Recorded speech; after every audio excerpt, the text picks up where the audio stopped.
This is the Business Stuff Podcast. This is where I will share the lessons I've learned from advising thousands of businesses over almost 30 years. Each episode will give you practical insight to allow you to learn from other people's mistakes. I'll be pulling in experts from our team and the world of business, and together we'll make sure your business is giving you what you want. My name is Martin, and this is the Business Stuff Podcast. Hi, it's Martin from the Accelerator team, and I'm here with Alexander Bell, creator of Tech Rules. Hi Alex, how are you doing? Hi Marty, how are you? I'm good, thank you. We're here to talk about technology in business. It's not an AI fest, don't worry, but no doubt that's going to come up. We'll end up down that road. Before we get on to that, what do we need to know about you? Give us the 10-second short elevator pitch. So Tech Rules essentially is a very simple concept. Everybody who uses technology has tech rules. They have behaviours, habits, they've developed ways of working with technology that usually wasn't designed by them, wasn't a set of intentional behaviours.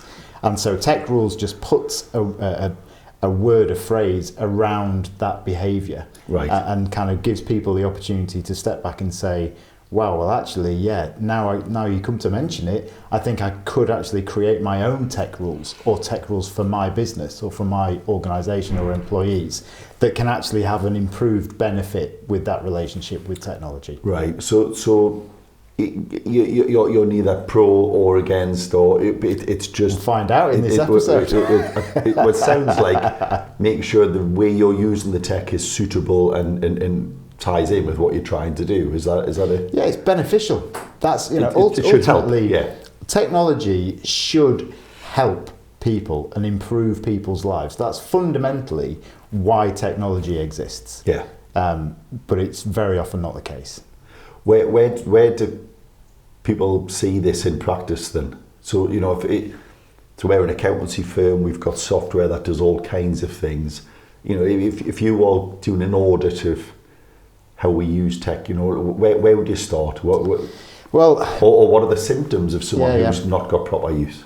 I think none of us, I think all of us have symptoms of improper use. Yeah. I don't think I've met anybody who says, oh yeah, do you know what, I am absolutely happy with my relationship with technology. It's perfect. Yeah. And naturally, being named after the inventor of the telephone, the phone is a very easy place to start. Yeah. And I think, everybody that I speak to would accept that their usage with their phone, with their mobile device, is not optimal, and it's probably too much. And if I was to ask you, and if you could estimate your usage on your phone, I don't know if I haven't asked you the question yet. But screen time, it's probably like 6 hours a day, which is mind blown. Yeah. What I haven't done is dissected how much of that is, reading work emails, using work apps, portals, versus doom scrolling. I haven't. I'll probably do that. I probably haven't looked at it because I don't want to know the answer. Well, that's the thing. So the data's all there on your phone, so it's on your device. I do know a guy, mind you, who's a lecturer at Newcastle University who has a brick. Yeah. Purposely. It's like, I don't have a smartphone.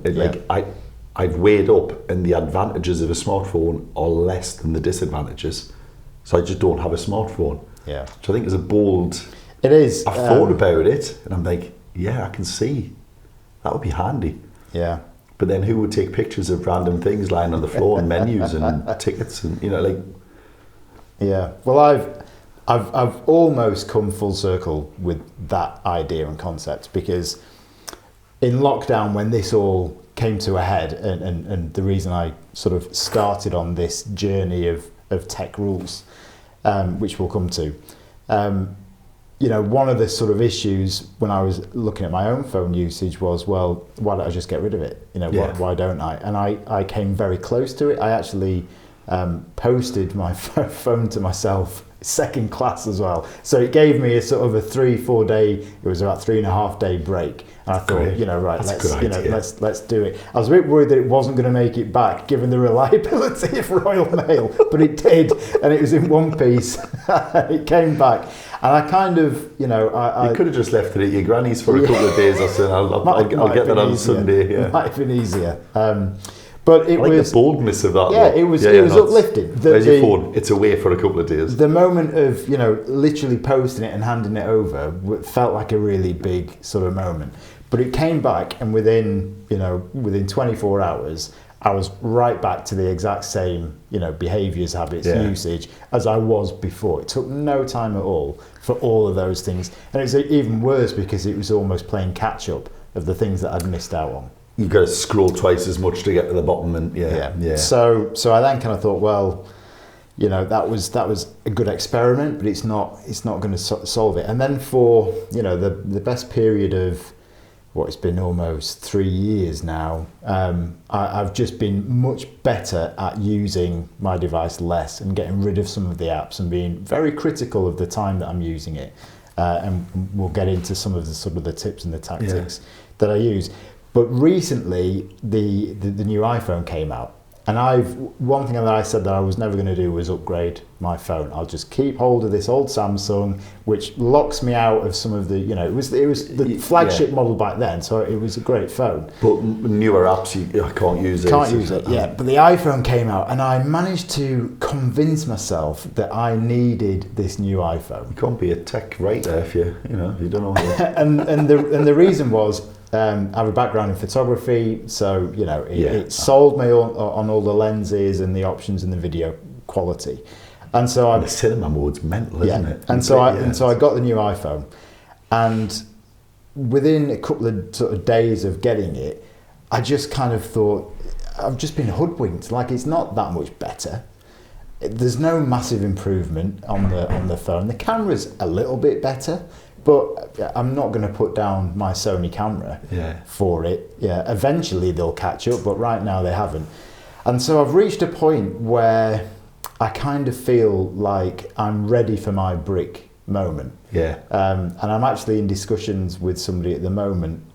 This weekend is actually the Global Day of Unplugging. Oh, right. So it's a big US movement where... By the time this goes out, you've missed it's gone. Forget it. I hope it went well. Try it next year. If civilization is still alive, then...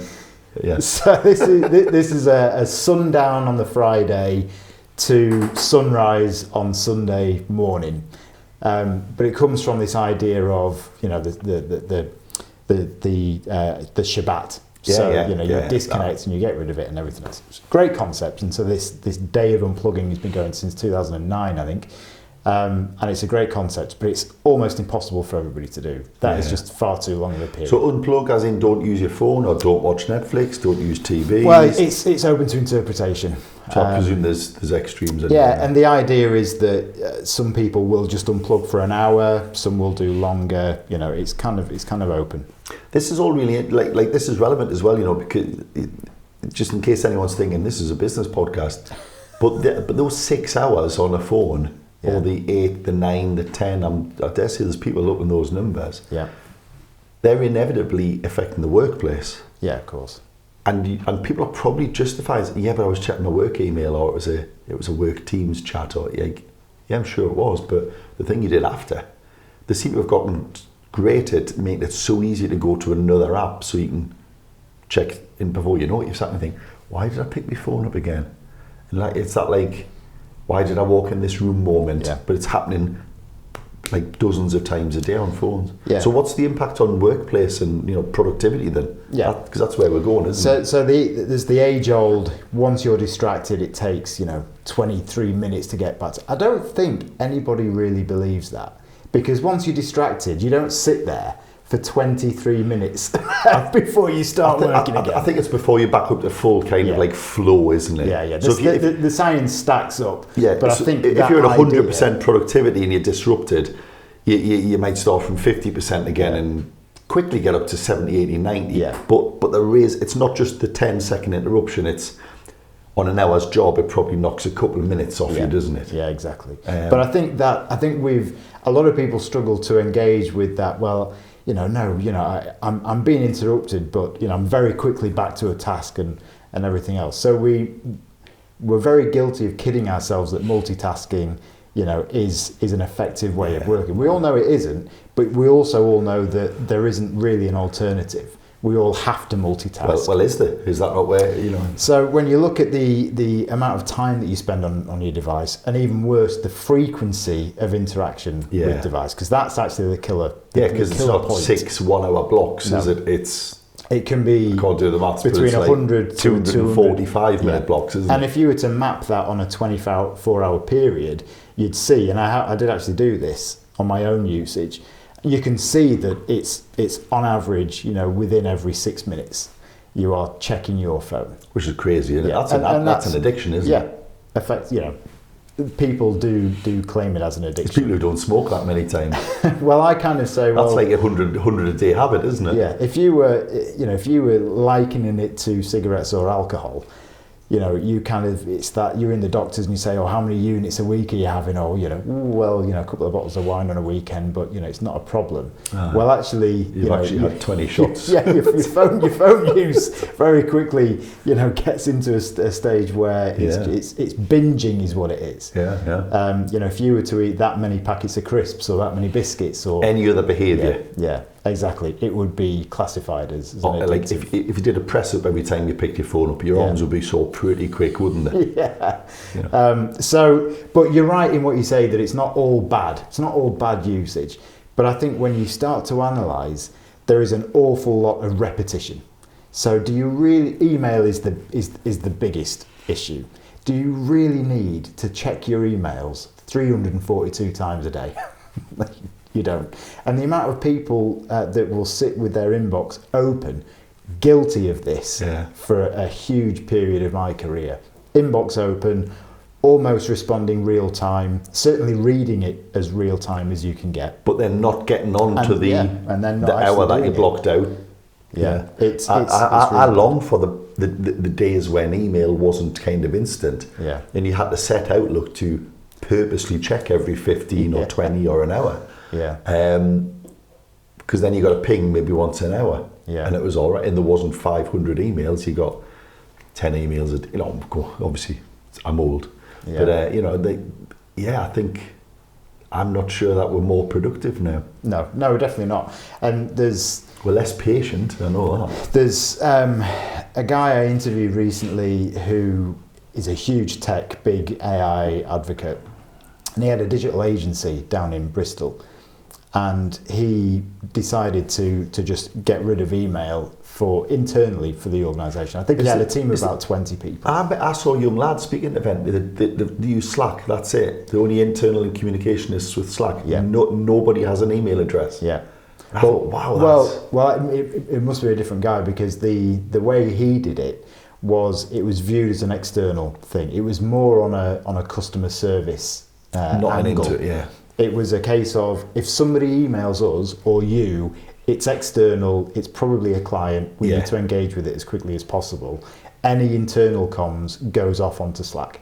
Yeah. And so what he found was clients just thought they were incredible because they were just so on everything. There was only 5 emails a day. Yeah, but it was just because they'd compartmentalised it. So it wasn't all getting mixed up.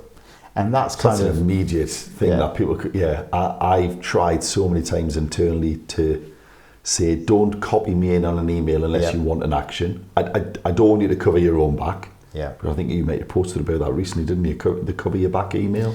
Yeah, well... it's like don't copy me in. If you want me to do something, put my name at the front and send it to me. Please don't just copy me. Don't copy me in on loops. And man, it's just insane. Yeah. But it's a losing battle. Yeah. We better get on to some ideas and tips, like what are we going to do? How are we going to... You've highlighted quite accurately the symptoms that most of us are probably it's a cultural thing. You know, tech culture exists in every business. Every business is now a technology business. Yeah. You're kidding yourself if you don't think you are, because you are.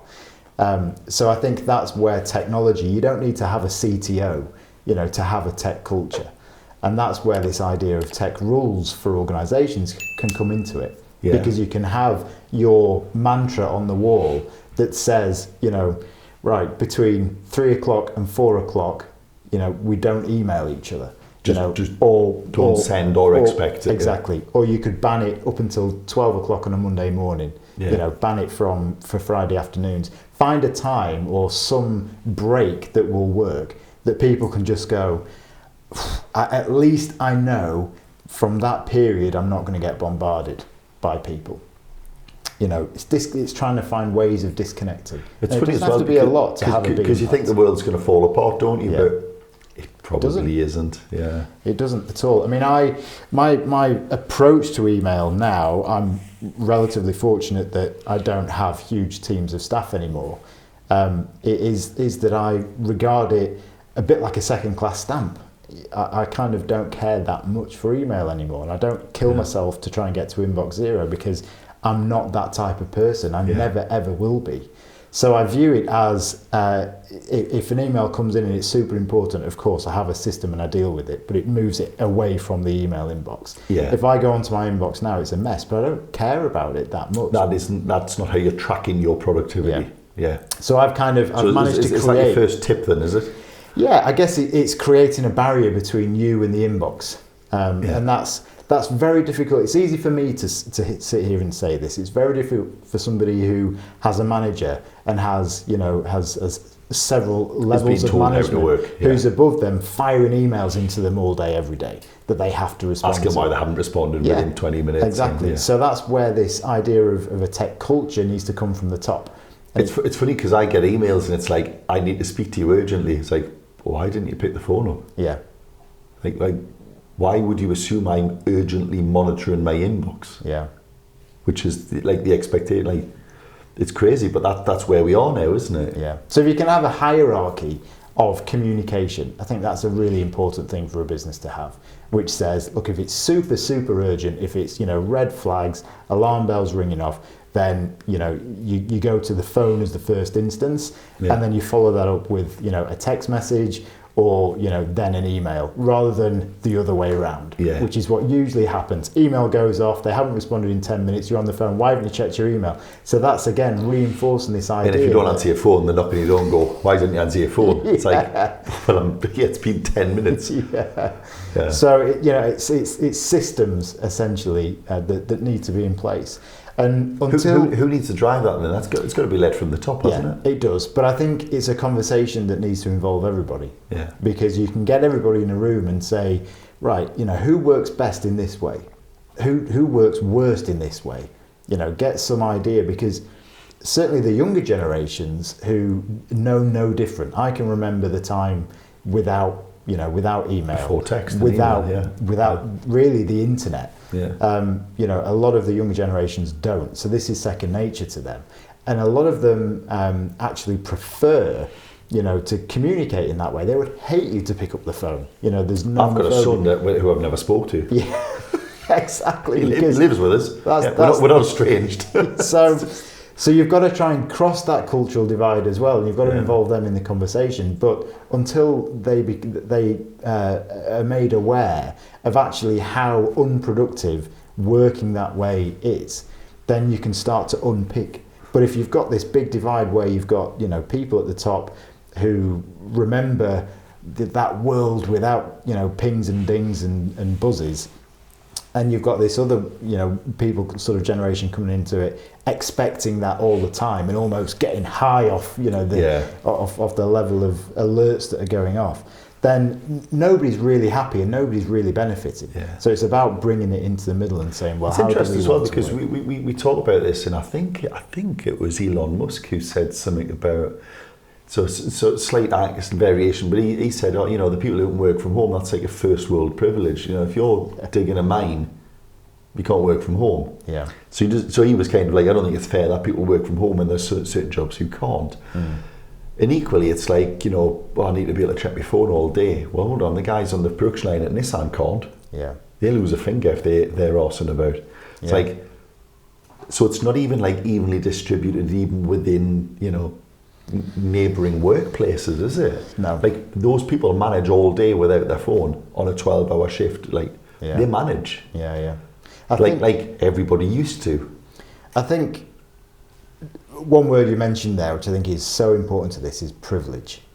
So the reason Ed Sheeran doesn't have a phone is not because he's like me, feels feels crazy about this, is because he has a team of assistants. He doesn't need a phone, does he? Yeah. He doesn't wake up in the morning and go, what am I doing today? He doesn't need a reminder to go to the dentist. Yeah. And I get that. Yeah. So, and if you think back to celebrities and even back to the old ways of businesses where it was, C-suite and secretaries, it's a privilege to have less noise. Oh yeah, and I dabbled with the use of a PA. Yeah, he said that wrong. With the use of a PA for a while, and it was fantastic. Yeah, distractions went down, stuff got done that we don't get time to do. Because I've got a view that technology has actually brought. So when I first started here, the partners would they would dictate letters. They would get their post once a day, dictate letters, walk around, give it out. They did work, but there was so few distractions. Their 11 o'clock was 11 o'clock, and they had a couple of meetings a day. But the rest of it, they could control their day a lot more easily, I would say. Yeah. And I think if you can still do that now, it speaks to that privilege, the time privilege. I've got other people who do all of that. I even joke about that with, I'll get me people to ring your people, Yeah. And it is like one of those things. Whereas, most people now type their own letters, type their own email responses, write their own reports. But you wouldn't have done that if solicitors and accountants didn't used to do that. You had someone who did it. Yeah. And it's like tech, it's just as quick to do it now. It's probably not. You're not as fast as a professional typist or exactly. But we've kidded ourselves that, I can do that, that's fine, I'll just do it. Yeah. So you've all of that admin type stuff has all now just been sucked into the chargeable or the productive as well, and I'm not sure it's working. Yeah. Well, I think if we can view focus as a privilege and view it in that frame of mind, that's where a business can get behind, and certainly the leaders of the business can get behind the concept of, well, if we can start to carve out an ability to really be distraction free, then the productivity is going to go through the roof. Yeah, it's inevitable, isn't it? Yeah, and that's where, and AI is coming into this conversation, because there's this notion that AI is going to make everybody's life easier. And I just fundamentally disagree with that concept, because agreed. I think AI will become that PA for everybody, that assistant, which will be revolutionary. But what happens when the business suddenly looks at their, the resources, and everybody has their assistants and their emails and everything else being handled for them? No business alive is going to say, right, you guys can all relax now. You just get a new job. Yeah. So it's, if anything, the expected productivity is going to increase dramatically, because AI is leveling every market and every industry, and suddenly we're all... I see AI a bit and this is where I kind of go, like the calculator. Yeah. So accountants before calculators, then got calculators, then got spreadsheet, then got bespoke, awesome software that predicts most of the job. And you'd think, I presume if it took you, 3 weeks to do a job in 1900, you must be doing it in 4 minutes now. And but also there's now more jobs, and also there's more required on each job. Yeah. So we don't seem to get this productivity increase. It doesn't seem to result necessarily in more output. Yeah. And I can kind of generally see why, but I can't really figure out. It doesn't make sense. Yeah. Why are we not all working 1 day weeks now? Yeah. The loom didn't put loads of people out of work. Everyone just did other things. Yeah. It's what happened to those 4 days we've saved? Well, they've just been got caught up within it, haven't they? Yeah. Well, I think, to ask the question, with this, in 5-10 years, in this AI-driven world, do you think we're going to be spending more time on technology or less time on technology? Are we going to be more distracted or less distracted? When you suddenly got, every advert in the whole world being tailored and personalised to you, and you've got your mum leaving you an answer message, and then you've got an AI version of your mum leaving you an answer message saying that you need to check your car insurance. It's I'm going to get where are you selling bricks? Are you selling brick? Get me a brick. So I think the only answer is to move back to that space and boundaries and viewing it as a privilege. Because if you can view being able to disconnect as a privilege, if you can view not binging an entire box set on Netflix as a privilege, then you start to get into a rather situation, than a disadvantage. Then you get into a situation where suddenly you step back and you see the trees. So, Alex, we're coming into our last couple of minutes. Then, what the thing we normally like to talk about? So we've got literally 2 minutes on this. Is what's the one thing that businesses just keep getting wrong with tech? Then, I think it's not thinking about people first. So there's a big rush, and it's been around for a while. The chatbots, the customer service angle. Oh, great! We can just get a chatbot. Which are rarely helpful. Yeah, we get chatbots on the website. We'll have autoresponders on the emails. We'll have WhatsApps that are set up and run by a bot. We're now going to have an AI-driven level customer service. And I think as people, we still want to interact with people. And I think as technology grows and grows, we'll start to value those genuine people interactions higher and higher. It's the age-old, you ring the call centre and it's press 1 for this, 2 for this, 7 for this, and you just end up hitting the asterisk key. What happened to just saying, I want to cancel my Sky? Talk to a human. Well, Talk to a human. Yeah. Talk to a human. Yeah, the business. You try to break the menu just to get a person, don't you? The business behind that, and now it's talk to an advisor. Talk to an advisor. The business behind that is convinced that by being able to be more efficient and save a few bums on seats, their business is being elevated. And I think from a bottom line level, perhaps, but the longer term strategy and customer retention and loyalty. The loss of interaction and loyalty and dissatisfaction is probably more, it's like the phone. Yeah, you can do some great stuff better than you ever could, but how much are you losing as a result? Yeah, and AI is hoodwinking businesses with this. And I think that's where if you start with a people first intention, you can kind of say, well, who is this going to impact first?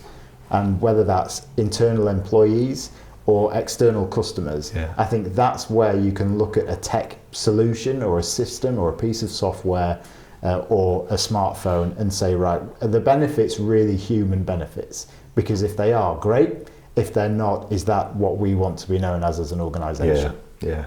Because nobody sets out in business to say, I want to be known as the faceless, emotionless, robotic, Well,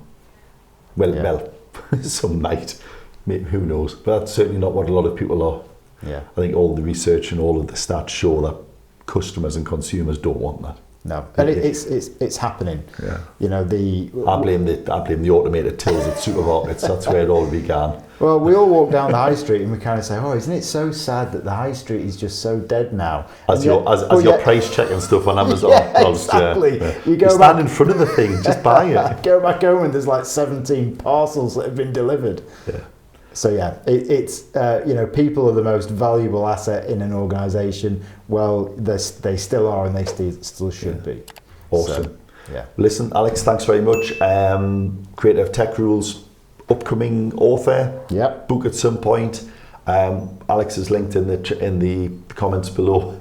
Ironically, jump on your tech, listen, watch this, reach out. Hope you enjoyed that. See you next time.